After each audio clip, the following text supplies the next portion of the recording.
میں social media دیکھتا نہیں ہوں کہ مجھے سر میں درد ہو جاتا ہے، تو ویسے ان کے ٹائٹل کبھی کبھی دیکھ لیتا ہوں۔ آج میں نے ایک ٹائٹل دیکھا جو جناب کی طرف سے لگا ہوا تھا کہ کربلا میں کوئی جنگ نہیں ہوئی، تو اس پہ میں ذرا حیران ہوا، ششدر ہوا۔ تو میں نے اس کو، وہ تھا بھی 8 منٹ کا، تو وہ میں نے سارا سنا۔ محترم جناب مولانا عطا اللہ بن علی صاحب، آپ نے ایک تو جمہور امت سے ہٹ کے بات کی کہ کربلا میں کوئی جنگیں نہیں ہوئی، بلکہ وہ جو کوفی ان کے ساتھ تھے انہوں نے ہی ان کو قتل کر دیا۔ دوسری بات آپ نے فرمائی کہ کربلا تو کوفے کے راستے میں آتا ہی نہیں، کربلا دمشق کے راستے میں آتا ہے۔ تو یہ میں نے دونوں نقشے گوگل سے نکلوا کر ان کو پڑھا کر کے آپ کی خدمت میں پیش کیے ہیں۔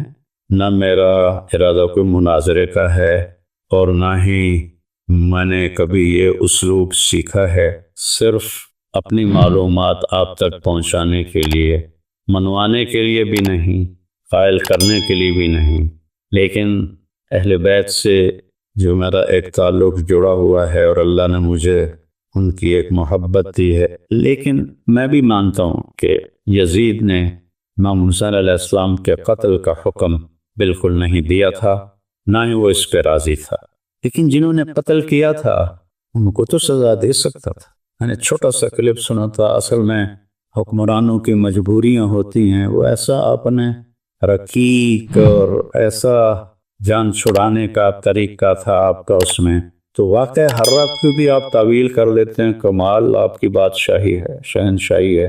اہل مدینہ کو یا اللہ جو تن کرے اس کو اس طرح ختم کر دے جیسے پانی میں نمک گھل کے ختم ہو جاتا ہے، اور جو ان کو ڈرائے اس کو تو ڈرا۔ تو اس کمبخت نے تو 3 دن مدینے کو حلال کر دیا۔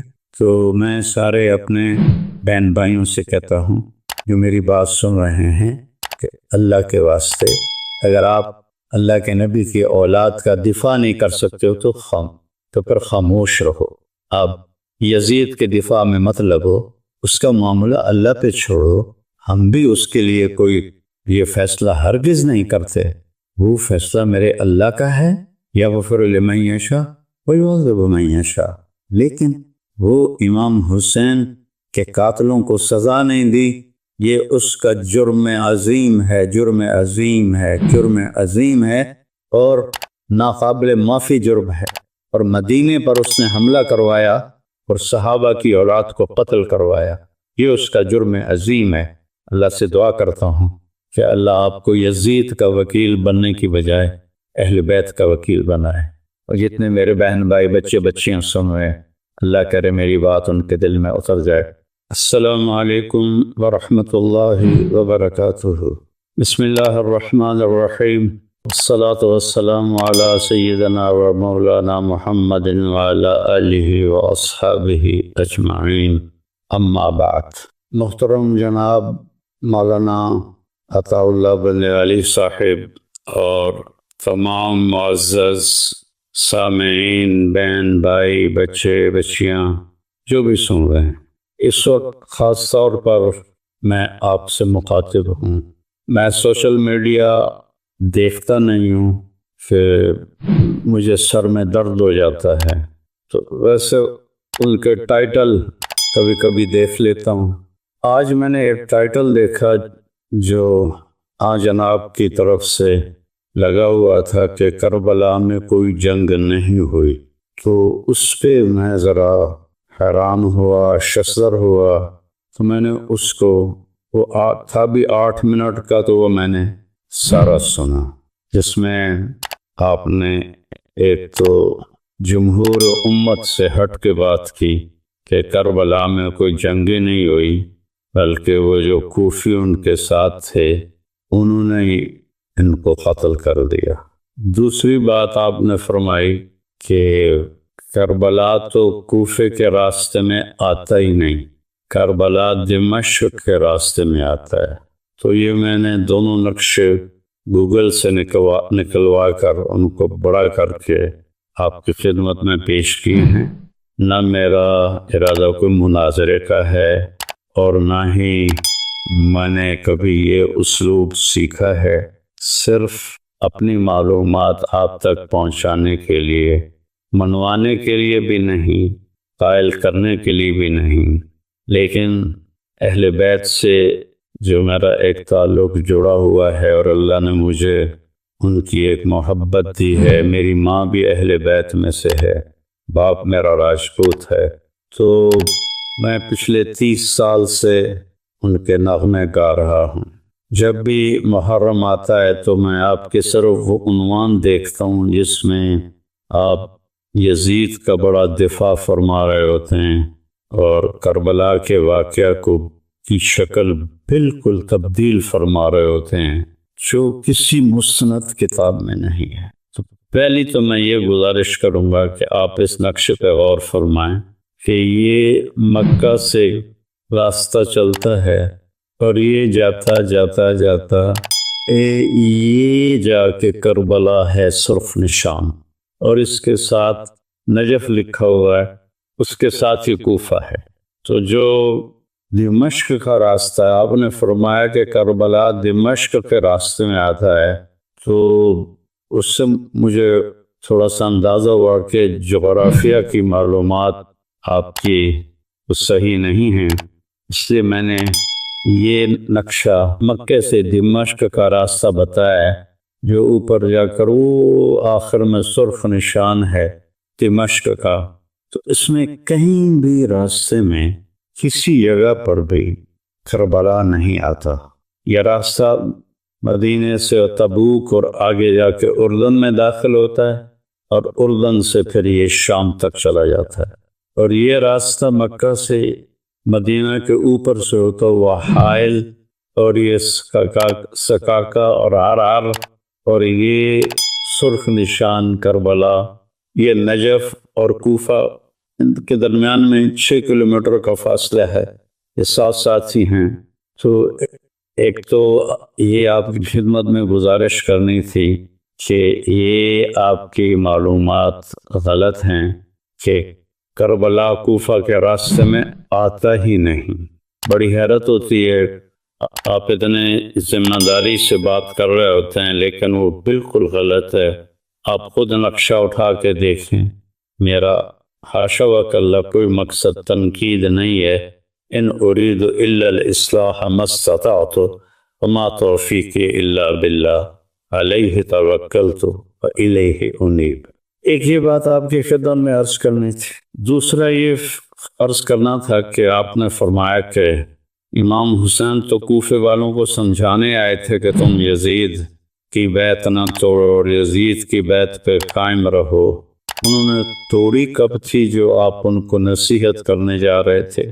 پھر آپ نے فرمایا کہ وہ کوفہ سے جب دمشق چلے تو اس کی کوئی تاریخی سند کوئی نہیں، کوئی ثبوت کوئی نہیں، کسی کتاب میں کوئی نہیں، کسی ذمہ دار عالم نے، مورخ نے، محدث نے یہ بات ذکر نہیں کی کہ آپ کو تو کربلا سے آگے جانے ہی نہیں دیا گیا، وہیں ذبح کر دیا گیا، وہ کوفہ کیسے پہنچ گئے؟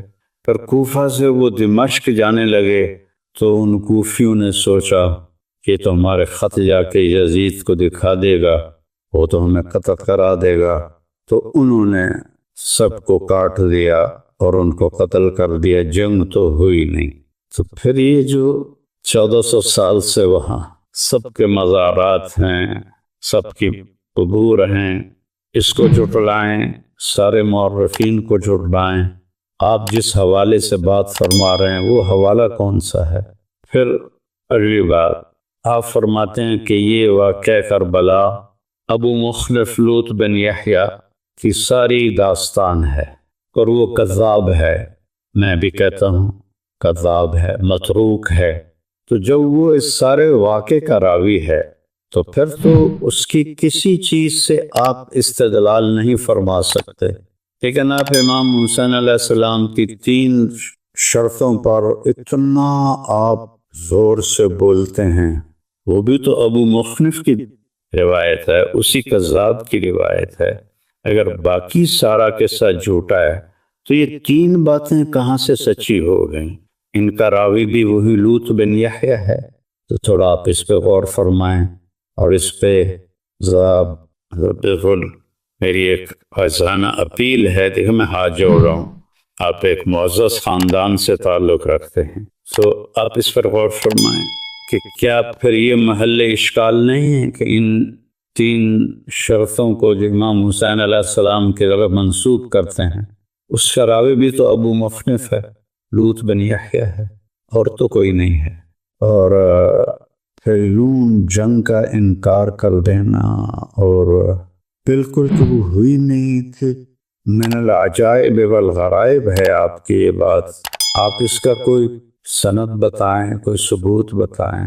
ممکن ہے آپ نے بھی کسی ابو مخنف جیسے سے یہ کہانی لے لی ہو کہ جنگ ہوئی نہیں۔ یہ آپ کیا کر رہے ہیں مولانا صاحب؟ اللہ تعالیٰ جس کو چاہے جنت میں ڈال دے، یزید جنتی ہے یا دوزخی ہے، یہ تو بحث ہی نہیں ہے۔ یہ تو یغفر لمن یشاء ویعذب من یشاء، جس کو چاہے جنت میں ڈال دے، جس کو چاہے جہنم میں ڈال دے، یہ تو ہمارا مسئلہ ہی نہیں ہے، وہ اس کی مغفرت ہے۔ وسعت رحمتی کل شیء، تو وہ تو کا مسئلہ بحث سے خارج ہے، اس کی بخشش ہے، چاہے معاف کر لے چاہے وہ پکڑ لے۔ باقی آپ جو اول جیشن یغزو مدینۃ قیصر مغفور لہم کی آپ بات فرماتے ہیں، میں آپ کو حدیث صحیح سناتا ہوں کہ آپ نے فرمایا جو ہر نماز کے بعد آیت الکرسی پڑھتا ہے تو اس کے اور جنت کے درمیان صرف موت ہوتی ہے اور کوئی نہیں ہوتی۔ اب ایک آدمی 5 وقت نماز پڑھتا ہے، ہر نماز کے بعد آیت الکرسی پڑھتا ہے، کام اس کا حرام ہے، سود وہ کھاتا ہے، زنا وہ کرتا ہے، شراب وہ پیتا ہے، جھوٹ وہ بولتا ہے، تو کیا اس حدیث کے مطابق وہ جنت میں جا سکتا ہے؟ اللہ چاہے تو لے جائے، کوئی اس میں اللہ کے لیے کوئی شے بعید نہیں، لیکن جو شریعت کا ایک قانون ہے، ایک بات کے ساتھ اور کئی چیزوں کو ملا کے پھر نتیجہ نکالا جاتا ہے۔ تو آپ نے یزید کے بارے میں کہا کہ وہ اس کا امیر تھا لشکر کا، لیکن میں بھی مانتا ہوں کہ یزید نے امام حسین علیہ السلام کے قتل کا حکم بالکل نہیں دیا تھا، نہ ہی وہ اس پہ راضی تھا، لیکن جنہوں نے قتل کیا تھا ان کو تو سزا دے سکتا تھا۔ میں نے چھوٹا سا کلپ سنا تھا، اصل میں حکمرانوں کی مجبوریاں ہوتی ہیں، وہ ایسا آپ نے رقیق اور ایسا جان چھڑانے کا طریقہ تھا آپ کا اس میں، وہ اصل میں بادشاہوں کی کچھ کمزوریاں ہوتی ہیں، کچھ مجبوریاں ہوتی ہیں۔ اہل بیت کے قاتلین کو قتل نہ کرنے میں کیا مجبوری تھی؟ یزید تو کوئی 90 لاکھ مربع میل پر حکومت کرتا تھا، اور 3-4 ہزار کو قتل کروانا، اور ابن زیاد کو، عمر بن سعد کو قتل کروانا اس کے لیے کیا مشکل تھا؟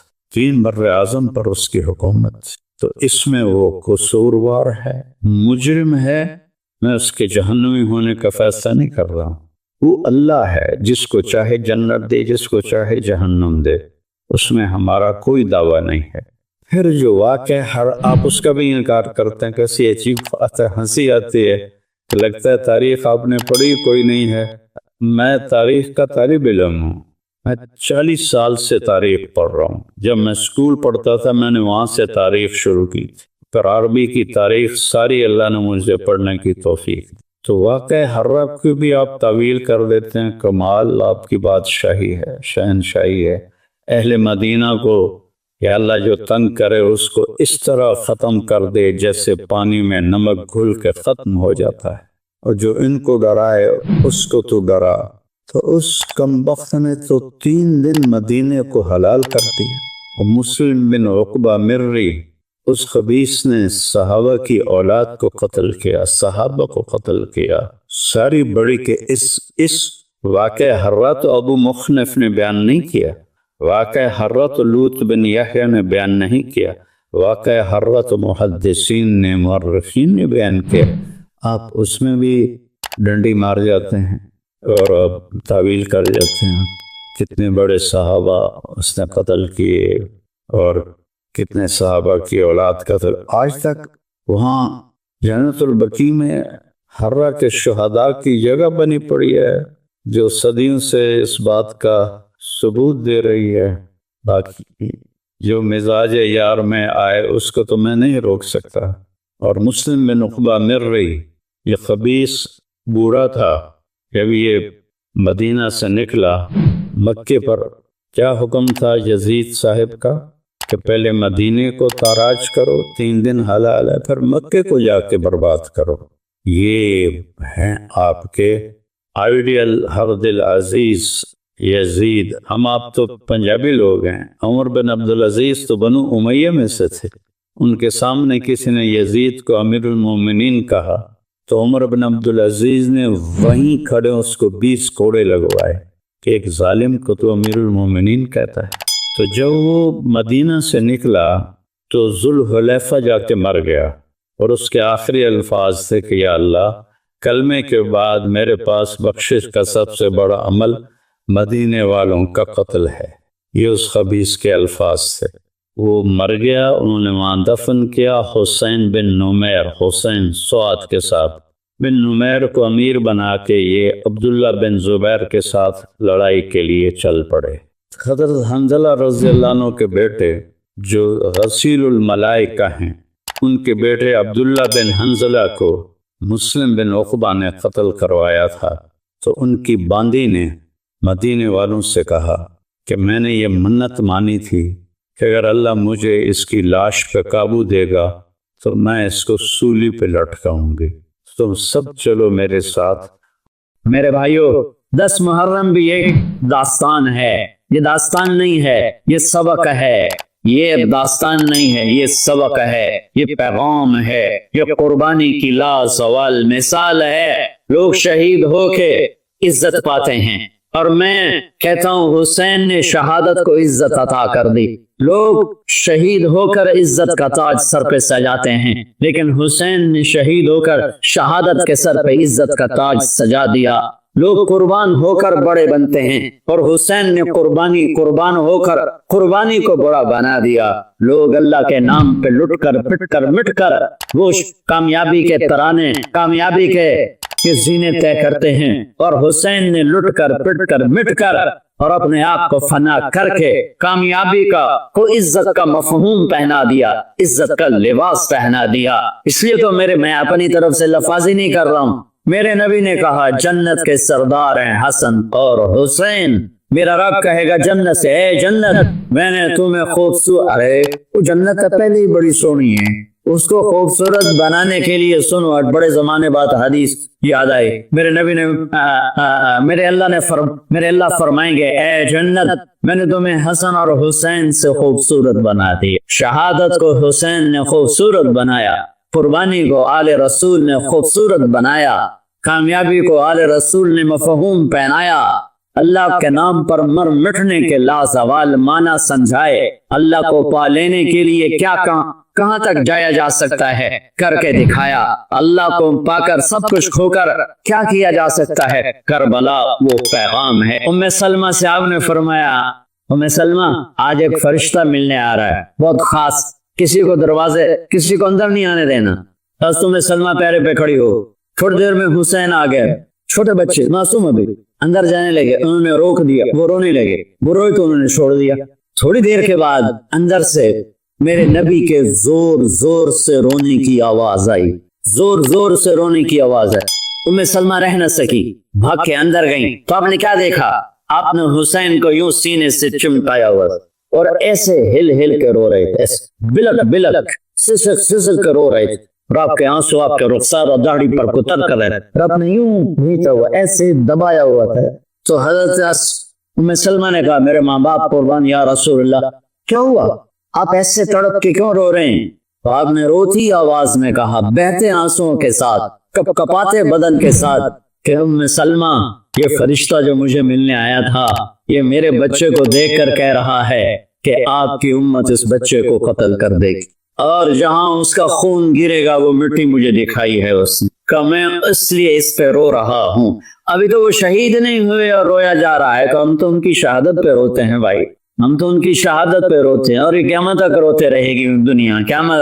یہ اللہ کا نظام ہے، اس نے کربلا کے واقعے کو یوں کر دیا جیسے ہر سال آج ہی ہوا ہے، آج ہی حسین شہید ہو رہا ہے، آج ہی عبداللہ کا سر کٹ رہا ہے، آج ہی زینب کی چادر کو کھڑا جا رہا ہے، آج ہی لاشوں کو گھسیٹا جا رہا ہے۔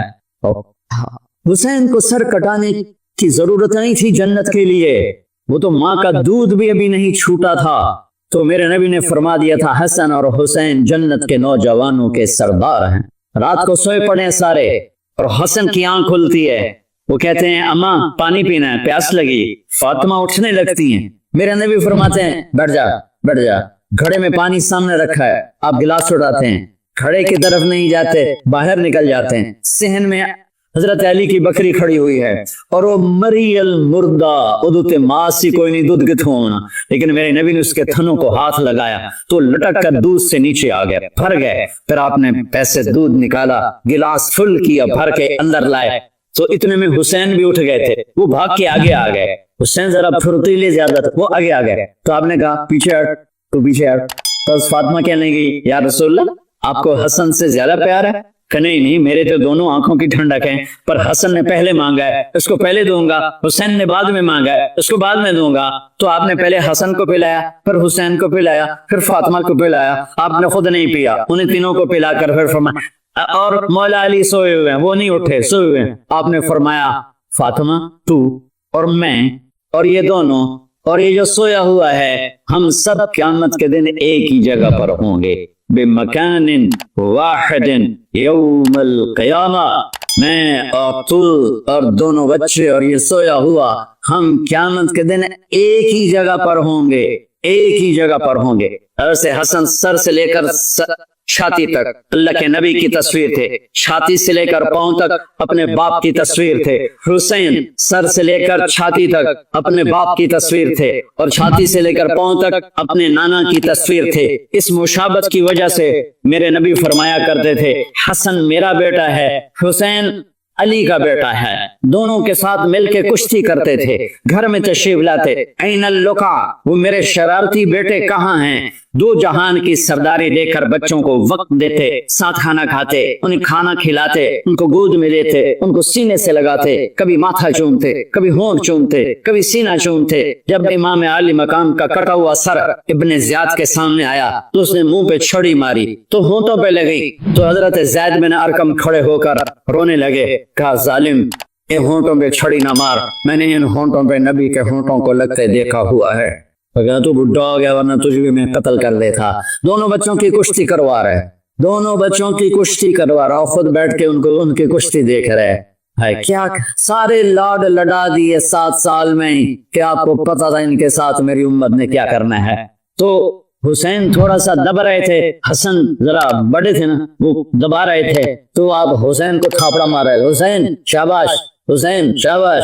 تو حضرت فاطمہ کہنے کی یا رسول اللہ آپ سارے تھاپڑے حسین کو مار رہے ہیں، سارے حسین کو شاباش دے رہے ہیں، یعنی مطلب ہے کہ حسن کو کوئی گل نہیں کر رہے ہو، سبحان اللہ۔ آپ نے فرمایا فاطمہ یہ جبریل میرے پاس آیا ہوا ہے، یہ حسین کو شاباش دے رہا ہے، میں بھی حسین کو شاباش دے رہا ہوں۔ ان کی کشتیوں میں جبریل شریک ہوا، ان کے سر کٹ کے نیزوں کے چڑھ گئے، ان کی نسل کو، ان کی اولاد کو، ان کی بچیوں کو، ان کی مستورات کو کس طرح ننگے سر گھمایا پھرایا گیا۔ جب حضرت امام علی مقام شہید ہوئے تو کسی نے تلوار چھین لی، کسی نے آپ کے کپڑے اتار لی، کسی نے ٹوپی اتار لی، کسی نے زرہ اتار لی، کسی نے کرتا اتار لیا، ننگا کر لیا، اور عورتوں کے خیموں پہ چپٹا مارا۔ میرے بھائیو، میں کربلا کے واقعے کا سبق کیا وہ بتانا چاہتا ہوں۔ آپ کو علماء سناتے رہیں گے، میں تو سنا نہیں سکتا، مجھ سے سنایا بھی نہیں جاتا ہے۔ کربلا کا پیغام کیا ہے کہ اللہ کو راضی کرنے کے لیے جو قیمت دینی پڑے دے دو، اللہ کو راضی کرنے کے لیے جو قیمت دینی پڑے دے دو۔ مامو شیر بازار کا تاجر کہتا ہے جھوٹ نہیں بولوں گا تو سودا کی میں بیچاں، جھوٹ نہ بولنا تے سودا کی میں بیچاں۔ منڈی والا کہتا ہے ملاوٹ نہ کراں تو سودا کی میں بیچاں، منافع کتھوں لواں۔ اور دفتر والا کہتا ہے رشوت نہ لواں تو بچیاں نو کتھوں پالاں۔ کربلا کا پیغام ہے کہ اللہ کے لیے جو کچھ دینا پڑے دے دو، جو قربانی دینی پڑے دے دو۔ 2 سال کے معصوم بچے کے گلے کے پار تیر ہو جائے، یہ باپ کے لیے دیکھنا آسان ہے؟ میرے بیٹے کی بازو سے بانھ ٹوٹی، صرف بس، اور وہ درد کی وجہ سے ہائے ہائے کرنے لگا، میں سن نہیں سکا، میں دوسری طرف بھاگ گیا کہ مجھ سے اس کی ہائے ہائے نہیں سنی جا رہی تھی، اور میرے نبی کے نواسے کی ساری نسل ذبح ہو گئی۔ سب سے پہلے آپ جب سارے شہید ہو گئے، پہلے شہید مسلم بن اوسج، میرے نواسے کے جان نثاروں کے پہلے شہید مسلم بن اوسج، اور آخری شہید حسین بن علی۔ صرف حسین اکیلے نہیں شہید ہوئے، عثمان بن علی، عباس بن علی، محمد بن علی، ابو بکر بن علی، جعفر بن علی، 6 بھائی میرے نبی کے نواسے کے اکٹھے شہید ہوئے ساتھ۔ ابو بکر بن علی، عثمان بن علی، محمد بن علی، جعفر بن علی، اور عباس بن علی جو علم بردار تھے، اور حسین بن علی، 6 بھائیوں نے جام شہادت نوش کیا۔ میں قربان جاؤں مولا علی کی اولاد پہ کیا ظلم ہوا۔ سب سے مظلوم صحابہ میں کوئی ہستی ہے تو میرے نبی کا گھرانہ ہے، اور علی بن ابی طالب کی ہستی ہے، ان کی ساری نسل ذبح ہو گئی۔ امام زین العابدین اکیلے بچے تھے، ان کو خبیث ذبح کرنے لگے، تو اتنے بیمار تھے کہ حضرت زینب چلا اٹھی تو اس کو ترس آیا اور اس نے چھوڑ دیا۔ امام زین العابدین ساری رات روتے تھے، تو ان کے ایک نوکر نے پوچھا، حضرت اللہ نے آپ کو اتنا کچھ دے دیا، آپ ساری رات کیوں روتے ہیں؟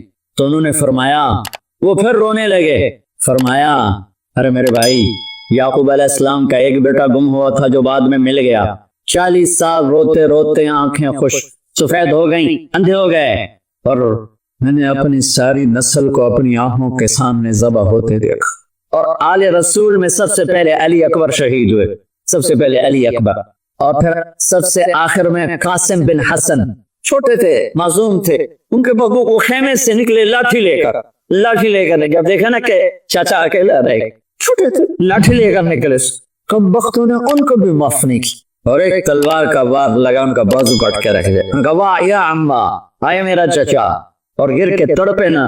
حضرت حسین تڑپ کے اٹھے، زخموں سے چور تھے، اور ان کے سرانے کھڑے ہو کر کہنے لگے، بھتیجے آج تیرا چچا بڑا بے بس ہے، او بھتیجے آج تیرا چچا بڑا بے بس، آج میں تیری فریاد پہ نہیں پہنچ سکتا، چلا جا اپنے آبا و اجداد کے ساتھ مل جا، چلا جا اپنے نانا کے ساتھ مل جا، اپنے باپ کے ساتھ مل جا، اپنے چچا کے ساتھ مل جا، آج تیرا چچا بے بس ہے، کچھ نہیں کر سکتا ہے۔